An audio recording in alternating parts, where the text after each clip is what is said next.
श्री गुरुभ्यो नमः।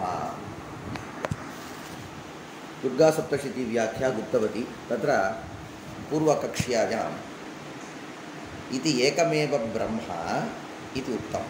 अनादि सिद्धया मायया इत्युक्ते एकं ब्रह्म इत्युक्तत्वात् तस्य स्वरूपमेव तस्मिन् श्लोके अप्पय्यदीक्षितविरचितश्लोके किमित्युक्ते नित्यं निर्दोषगन्धं निरतिशयसुखं ब्रह्म चैतन्यम् एकम् इति पर्यन्तं तावत् निर्गुणं ब्रह्म उक्तं। तदनन्तरं मायया धर्मी धर्मश्चेति द्विविधम् अभूत्। एवञ्च तच्च द्विविधं भवति इत्युक्ते ततः पूर्वं तावत् धर्माः एव न सन्ति इत्यर्थः। यदि धर्माः न सन्ति तर्हि धर्मी अपि न सिद्ध्यति। एवञ्च मायावशेन धर्माः सिद्ध्यन्ति। एवञ्च सर्वेषामपि धर्माणाम् आश्रयत्वेन कश्चन धर्मी सिद्ध्यति। एवञ्च धर्मिसिद्धिः धर्मसिद्धिः इति उभयं कस्य वशात्? मायावशात्। तच्च सा च माया कथमस्ति? अनादिसिद्धया मायया धर्मी धर्मश्चेति द्विविधम् अभूत्। किं द्विविधम् अभूत्? ब्रह्म द्विविधम् अभूत्। एवं वा? सृष्ट्यारम्भे यत् प्राथमिकम् ईक्षणम् इत्युक्ते ईक्षणं यस्मिन् क्षणे भवति ततः पूर्वतनक्षणे तावत् निर्गुणं। मायासम्बन्धात् ईक्षणं भवति। एवञ्च त्वया ह्यः अवसाने पृष्टं तस्य एवमेव उत्तरम्। एवञ्च ईक्षणं केन कृतम् इत्युक्ते निर्गुणस्य वा ईक्षणं सगुणस्य वा ईक्षणम् इत्युक्ते निर्गुणस्य किमपि न। एवञ्च निर्गुणे यदा मायासम्बन्धः निर्गुणं यदा मायावच्छिन्नं भवति तदानीं कार्यं भवति। किं कार्यम् इत्युक्ते प्रथमम् ईक्षणकार्यं। सृष्ट्यारम्भे यत् प्राथमिकमीक्षणं तत् मया उक्तं। क्रमः तावत् प्रथमम् ईक्षणम् इत्युक्ते ज्ञानं, ततः इच्छा कामः, ततः क्रिया इत्येवं तत्र क्रमः अस्मिन् ग्रन्थे अत्र उक्तः। अस्माकं तावत् इच्छा ज्ञानं क्रिया इति, अत्र तावत् ज्ञानेच्छा क्रिया एवं। तदैक्षत बहुस्यां प्रजायेय इति ईक्षणम् एका श्रुतिः। सोकामयत इति द्वितीया श्रुतिः। तत्तपोकुरुत तत् ब्रह्म तपः अकुरुत इत्युक्ते तत्र क्रिया इत्यादि त्रिविधश्रुतिसिद्धं। श्रुतिः तावत् त्रिविधा विद्यते। ताभिः श्रुतिभिः सिद्धं भवति। किं सिद्धं भवति?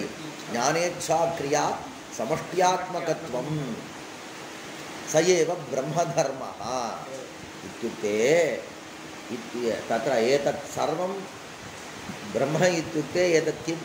ब्रह्मधर्मः इत्युक्ते धर्मविशिष्टः। धर्मविशिष्टं ब्रह्म किं भवति? सगुणमेव भवति। परन्तु एते सर्वेपि गुणाः त्रयः अपि गुणाः समष्टिरूपेण सन्ति, व्यष्टिरूपेण न सन्ति। इत्युक्ते व्यवहारः एव।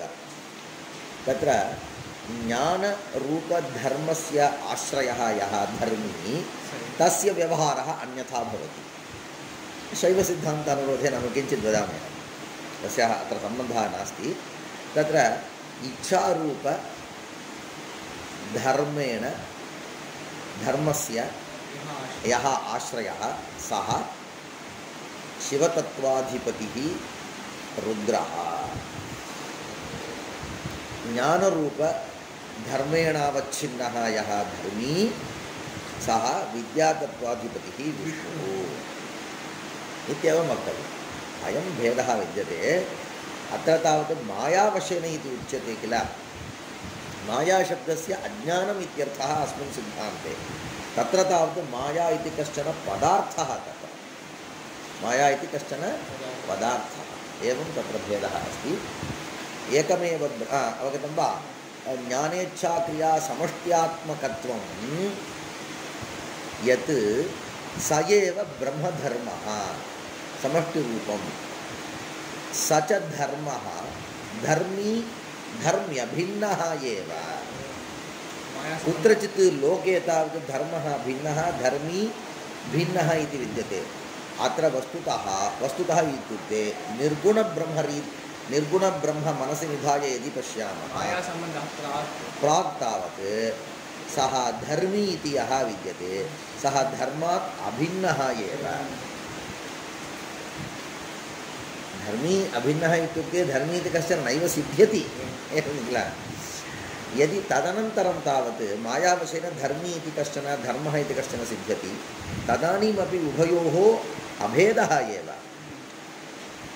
अभेदः इत्युक्ते तत्र भिन्नभिन्नतया व्यवहर्तुम् अयोग्यौ एव तौ। तथापि मायावशेन भिन्नत्वेन इत्युक्ते धर्मः अन्यः धर्मी अन्यः इत्येवं व्यवहारः भवति। कथं धर्मी शिवः धर्मः पुंरूपः धर्मः विष्णुः स्त्रीरूपः धर्मः शक्तिः एतद् लोके भवति वा? लोके न भवति। लोके तावत् तत्र उष्णत्वमिति गुणः विद्यते किल, सः पृथक् व्यवह्रियते वा? व्यवह्रियते, परन्तु पृथक् तं धर्मम् आश्रित्य अनेकव्यवहाराः न भवन्ति किल। यदा उष्णत्वं विद्यते तदानीं समवायसम्बन्धः विद्यते इति कारणात् तदानीं सूक्ष्मपरमाणुरूपेण वह्नयः अपि सन्ति इत्येव किल अङ्गीकुर्वन्ति नैयायिकाः। भवतु। एवञ्च स च धर्मः ब्रह्मधर्मः धर्म्यभिन्नः एव यद्यपि तत्र किं प्रमाणं स्वाभाविकी ज्ञानबलक्रिया च इति श्रुतेः तस्यैव धर्मत्वात् शक्तिः इति संज्ञा। तस्यैव धर्मत्वात् इति श्रुतेः तस्यैव इत्युक्ते ब्रह्मणः एव। ब्रह्मणः इत्युक्ते धर्मी मायावशेन यदा धर्मः इति व्यवहारः तदानीमेव तत्र मायावशादेव सम्भवति। यदा धर्मी इति व्यवहारः तदानीमपि मायावशेन, परन्तु अस्य धर्मिणः स्वमूलभूतनिर्गुणब्रह्मापेक्षया अभिन्नत्वं। तदवस्थायां किमर्थं पुनः पुनः एवं वदति इत्युक्ते कालान्तरे तावत् पृथक् कश्चन स्वभावः भवति इति न मन्तव्यम् इति तदर्थं। प्रथमं तावत् क्षीरं विद्यते, क्षीरमाश्रित्य दधि भवति, परन्तु दधि अन्यदेव किल। क्षीरात् दध्यभिन्नम् इत्युक्ते क्षीरं मधुरं विद्यते, दधि तावत् अम्लं विद्यते। एवञ्च लोके एवमेव व्यवहारः दृश्यते, परन्तु तादृशं नास्ति इति तदर्थमेव पुनः पुनः किं वदति स च धर्म्यभिन्नः धर्मः इति श्रुतेः तस्यैव धर्मत्वात् इत्युक्ते धर्मिणः एव ब्रह्मणः एव धर्मत्वात् तच्छक्तिरिति ब्रह्मशक्तिरिति संज्ञा। इत्युक्ते धर्मिशक्तिः इति संज्ञा। तत्र क्या श्रुतिः स्वाभाविकी ज्ञानबलक्रिया च। ज्ञानक्रिया बलक्रिया इति विवृण्वन्ति भगवत्पादाः। ज्ञानं नाम किं बलं नाम किम् इति ज्ञानक्रिया नाम ज्ञानस्य किञ्चित् कार्यं विद्यते, बलस्य किञ्चित् कार्यं विद्यते। क्रिया इति पृथक् न गृहीतं मया प्रथमवारं पाठनकाले। ज्ञानमिति ज्ञानशक्तिः, बलं नाम इच्छाशक्तिः स्यात्, क्रिया नाम क्रियाशक्तिः इति उक्तं किल, तदर्थं तत्सर्वं दृष्टं मया। परन्तु कुत्रापि मया अन्विष्टेषु ग्रन्थेषु तथा व्याख्यानं नोपलभ्यते। दीक्षितैः अन्यथा ज्ञानं बलं क्रिया इति तथा व्याख्यातं, भगवत्पादैः ज्ञानक्रिया बलक्रिया इति व्याख्यातं। परन्तु अत्र यदि पश्यामः व्याख्यानसरणिं यदि पश्यामः तर्हि अयं ग्रन्थकारः बलशब्देन इच्छामेव स्वीकरोति इतीव भाति। भवतु। स्वाभाविकी इत्युक्तत्वात् स्वस्य भावः स्वशब्देन कः ब्रह्म। एवञ्च स्वाभाविकी इत्युक्ते तस्य भावः नाम ब्रह्मणः यः स्वभावः तस्मात् जाता ज्ञानक्रिया बलक्रिया इत्युक्ते ब्रह्मस्वभावः एव। तर्हि स्वभावः ब्रह्मापेक्षयात् स्वभावः धर्म्यपेक्षयात् भिन्नः न भवति। अतः एवं श्रुतिः विद्यते इति कारणात् तस्यैव धर्मत्वात् शक्तिरिति संज्ञा। परन्तु अयमेव क्लेशः। ஒரு கோடு நான் உங்களுக்காக சொல்கிறேன்। நான் ஜிகு ஜிகு ஜிகு ஜிகு ஜிகுன்னு வியாக்கியானம் பண்ணிட்டு வரும்போது எதிர்க்க இருக்கவாளுக்கு வந்து ஒரு சில விஷயம் வந்து இங்கே பாரு தசைவ சக்தி ரீதி சம்ஞானம் சொன்னாரா, ஆனால் எடுத்திருக்கக்கூடிய சூத்ரி இது சக்தின்ற வார்த்தையே இல்லை. ஸ்வபாவிகி ஞான பலக்ரியா அது மூலம் இருக்கா, ஸ்வேதாஸ்வத முன் வாக்கியம் இருக்கான்னு பார்த்துட்டு சொல்கிறேன் நான். तदनन्तरम् अयम् एकः विषयः. तदनन्तरम् अथातो धर्मजिज्ञासा इदानीं किमर्थं वदति इत्युक्ते धर्मः यथा वा अथातो धर्मजिज्ञासा इति मीमांसासूत्रं विद्यते तद्वत् अन्यत् कौलोपनिषत् प्रथमसूत्रं किञ्चित् विद्यते.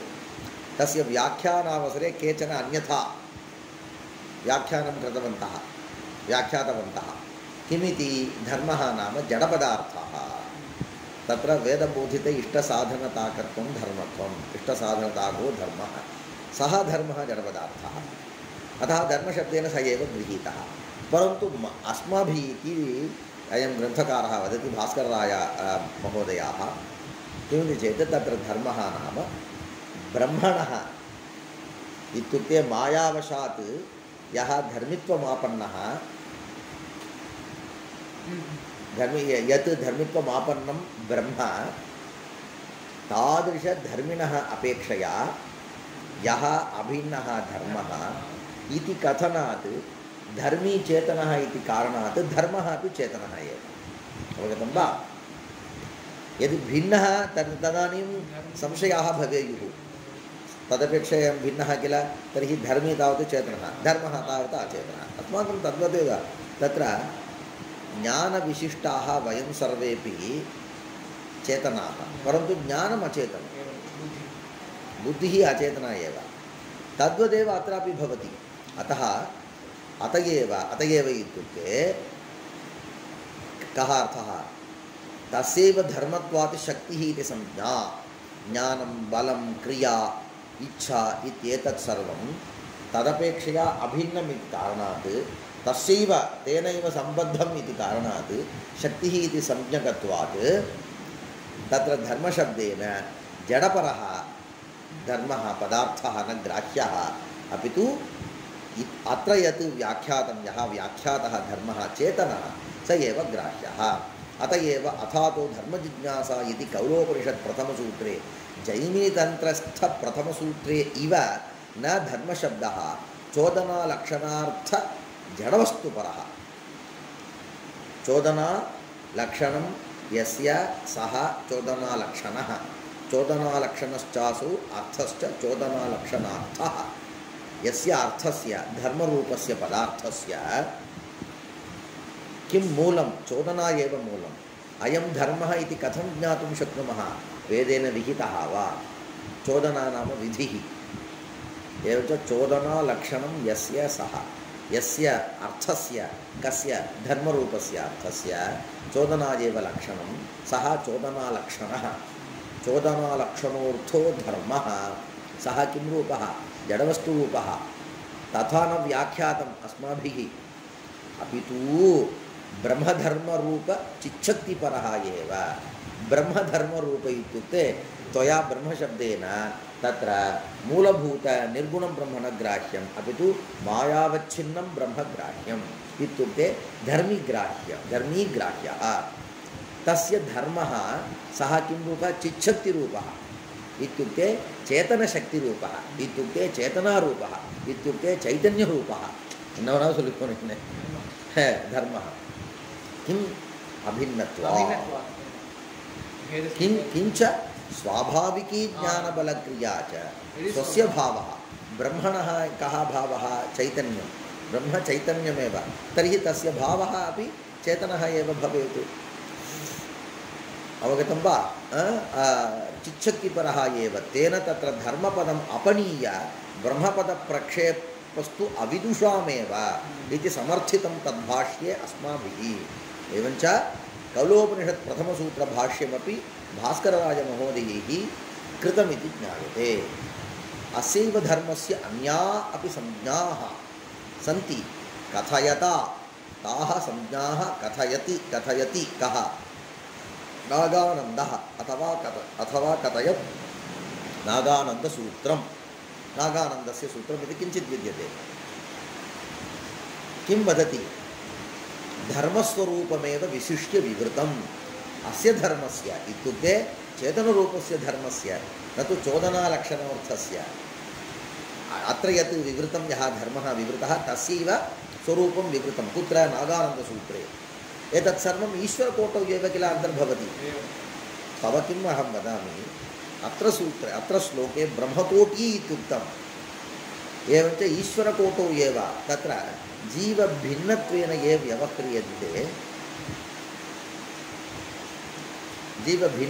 ये व्यवह्रियन्ते ते तावत् ईश्वरकोटौ एव अन्तर्भवेयुः जीवभिन्नत्वेन अथवा मायाभिन्नत्वेन ये व्यवह्रियन्ते ते ईश्वरकोटौ एवञ्च धर्मः धर्मी अपि ईश्वरः एव धर्मः तावत् द्वेधा भिन्नः तदुभयमपि ईश्वरः एव अवगतं वा यद्यपि वेदान्तसिद्धान्ते मायावच्छिन्नम् इति उच्यते एतत् सरणिरीत्या सरण्या इति पश्यामः तर्हि एतदुभयम् एतत् तृतीयं मायावच्छिन्नमेव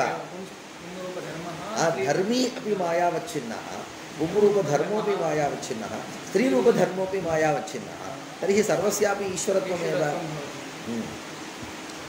अवगतं वा मायाकार्यभूतम् अन्यत् किञ्चित् अन्तःकरणम् इति तदवच्छिन्नम् यदि स्यात् तदानीं तदेव चैतन्यं किं भवति जीवः इति दण्ड अंतःकरणावच्छिन्नं चैतन्यं जीवः मायावच्छिन्नं चैतन्यम् ईश्वरः वदामि सर्या किं वदति सः विशिष्य विवृतम् एष एव विमर्शश्चितिः चैतन्यमात्मा स्वरसोदिता परा वाचः स्वातन्त्र्यं परमात्मौन्मुख्यम् ऐश्वर्यं सत् तत्त्वं स्फुरता सारः मातृका मालिनी हृदयमूर्तिः स्वसंवित् स्पन्दः इत्यादि शब्दैः आगमैरुद्घोष्यते धर्मः एव तदेव तस्मिन् दिने उक्तम् अत्र धर्मी एव प्रकाशः इत्युच्यते धर्मः एव विमर्शः इत्युच्यते प्रकाशविमर्शाभ्यां प्रपञ्चस्य उत्पत्त्यादिकम् इति काश्मीरशैवे वदन्ति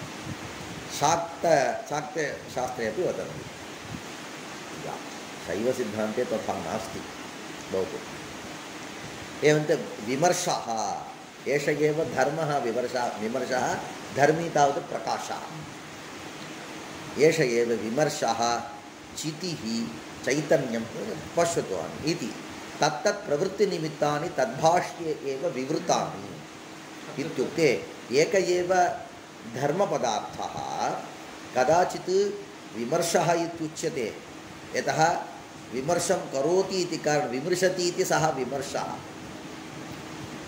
तदनन्तरं तावत् किं स्फुरति इति स्फुरता इति उच्यते एवं रीत्या प्रवृत्तिनिमित्तम् आधारीकृत्य तस्यैव धर्मस्य अनेक व्यवहाराः अपदेशाः इति तत्तत् प्रवृत्तिनिमित्तानि तद्भाष्ये एव विवृतानि नागानन्दसूत्रभाष्ये स एव धर्मः महाविष्णुभवानीभेदेन द्विविधो भूत्वा जगतः सृष्टिस्थिति लयतिरोधानानुग्रहात्मक कृत्यपञ्चककर्ता अभूत् धर्मः एव कृत्यपञ्चककर्ता धर्मी नास्ति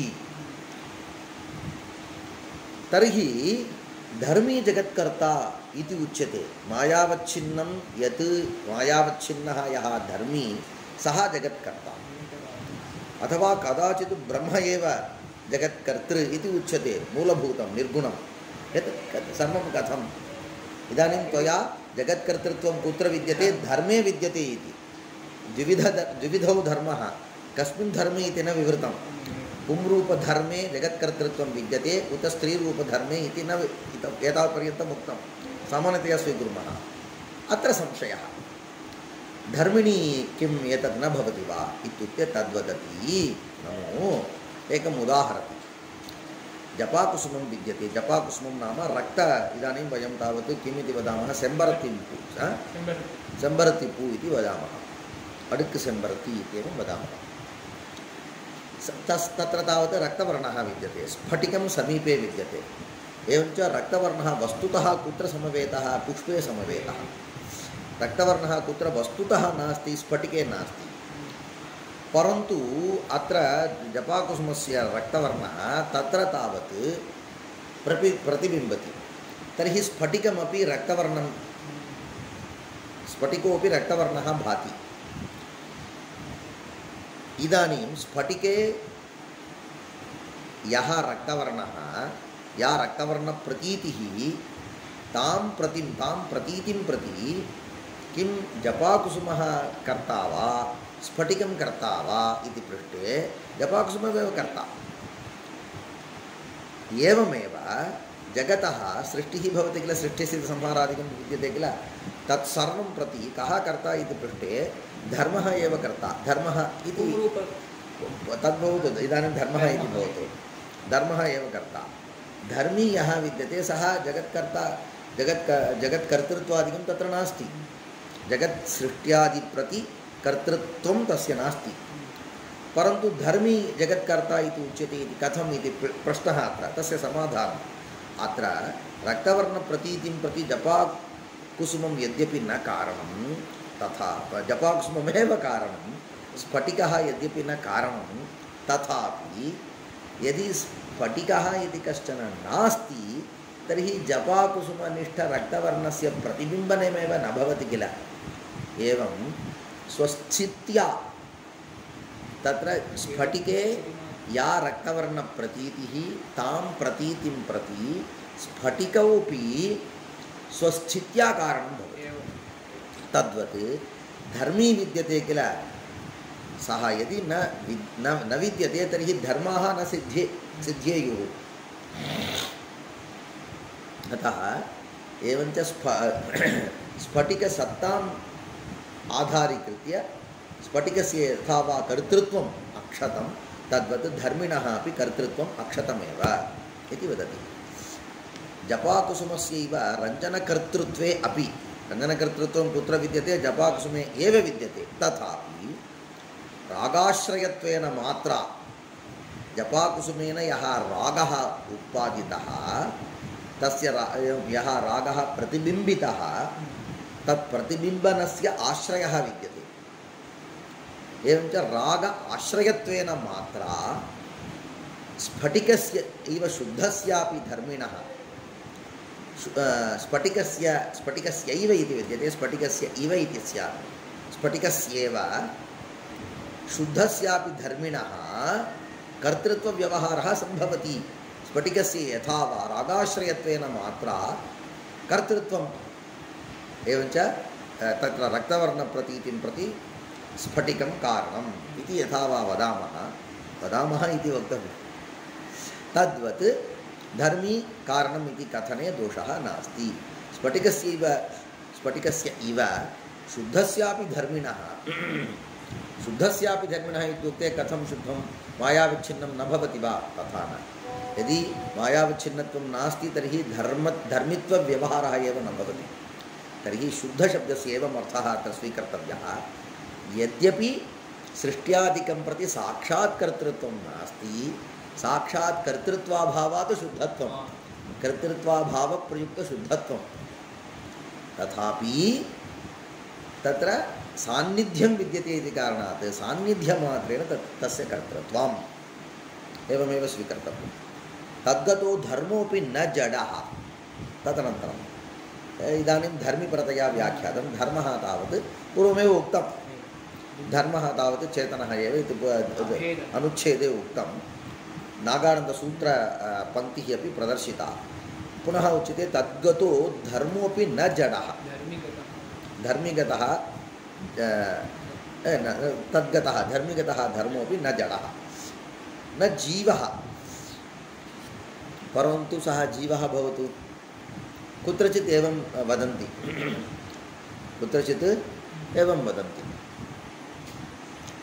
ब्रह्म कथं भवति इत्युक्ते जीव चिदचिद् उभयात्मकं ब्रह्म इति वदन्ति। ब्रह्मणि एव चिदपि विद्यते, अचिदपि विद्यते। एवञ्च अचित् इति तावत् प्रपञ्चः, चित् इति तावत् जीवाः। एतदुभयात्मकं विद्यते ब्रह्म। एतदुभयमेव शेषत्वेन विद्यते ब्रह्मणः। ब्रह्म तावत् शेषी विद्यते, एतदुभयं तावत् शेषः। अवगतं वा? उभयोर्मध्ये इति कश्चन सिद्धान्तः। अत्र तावत् सः धर्मः जडः नास्ति, जीवः भवतु। इत्युक्ते अभिप्रायः महाविष्णुः जीवकोटौ अन्तर्भवतु शक्तिः शक्तिः अपि जीवकोटौ अन्तर्भवतु तथा केचन वदन्ति किल मया ह्यः उक्तं द्वैतसिद्धान्ते इति महालक्ष्मीः एवमेव स्वीक्रियते इति प्रथमम् एकवारं पृच्छन्तु तथा एव किल विशिष्टाद्वैते वा लक्ष्मी तावत् जीवकोटौ तावत् विष्णुः अस्माकमपि पश्यतु तत्र रुद्रः विद्यते किल विष्णुः एते सर्वेपि जीवकोटौ एव अन्तर्भवन्ति वस्तुतः शिवः शक्तिः इति उभयोः एव ईश्वरकोटौ अन्तर्भावः ब्रह्मकोटौ अन्तर्भावः अवगतं वा न जीवः अपि तु धर्मः न जीवः न जडः चितिस्वतन्त्रा विश्वसिद्धिहेतुः इत्यादि शक्तिसूत्रोक्तस्वरूपं ब्रह्मैव उपनिषत् सिद्धान्तः इति श्लोकद्वयस्य पिण्डितः निष्ठोदितोऽर्थः एवञ्च तत्र शक्तिसूत्रम् इदमेव अहं तावत् केवलम् अवगमनार्थं किञ्चित् वदामि मया यथा वा अवगमनार्थं केचन उपायाः मया रक्षिताः तद्वत् तत्र अद्वैतसिद्धान्ते प्रायः उपनिषदामेव ग्रहणं प्रायः उपनिषदामेव अत्र इतरसिद्धान्तेषु तावत् उपनिषद् भिन्नप्रमाणानि अपि स्वीक्रियन्ते इदानीं शक्तिसूत्रं ते स्वीकुर्वन्ति ते तावत् शक्तिसूत्रं वा शिवसूत्रं वा त्यजतु इति ते वदेयुः अङ्गन प्रमाणத்தில் இந்த भेदं वर्तते பெருசா भवतु चितिः जडः नास्ति स्वतन्त्रा जीवाः स्वतन्त्राः न सन्ति परन्तु धर्मः कथं स्वतन्त्रः विश्वसिद्धिहेतुः विश्वसिद्धिहेतुत्वं जीवानां न सम्भवति किञ्चित् ज्ञत्वात् किञ्चित् कर्तृत्वात् न भवति स एव सत्यम् इत्यादि शक्तिसूत्रोक्तस्वरूपं ब्रह्मैव एवं च अयं ग्रन्थकारः किं करोति अप्पय्यदीक्षितः किञ्चित् अवदन् तत् शक्तिसूत्रे यदुक्तं तत् एतत् सर्वं पिण्डीकृत्य एवं प्रयच्छति அது வந்து ஒரு சித்தாந்தமாக வந்தோடனே மைண்ட் செட்டப் அப்படி ஆகிடும் அது வந்து தாழ்னு ஆகிடும் இது ஸ்லோகத்வயஸ்ய உபனிஷத் சித்தாந்தः சக்திசூத்திரத்தை சொல்லிட்டு இதாண்டா உபனிஷத் சித்தாந்தம் யார் சொல்கிறாரு அப்பயதீட்சை சொல்கிறான்னு ஒரு வியாக்கியானம் பண்ணிட்டு போயிட்டார் ஸ்லோகத்வயஸ்ய पिण्डितः निश्चोदितोऽर्थः अस्मदादीनां च इति अन्यद् भुक्त्वा आगच्छति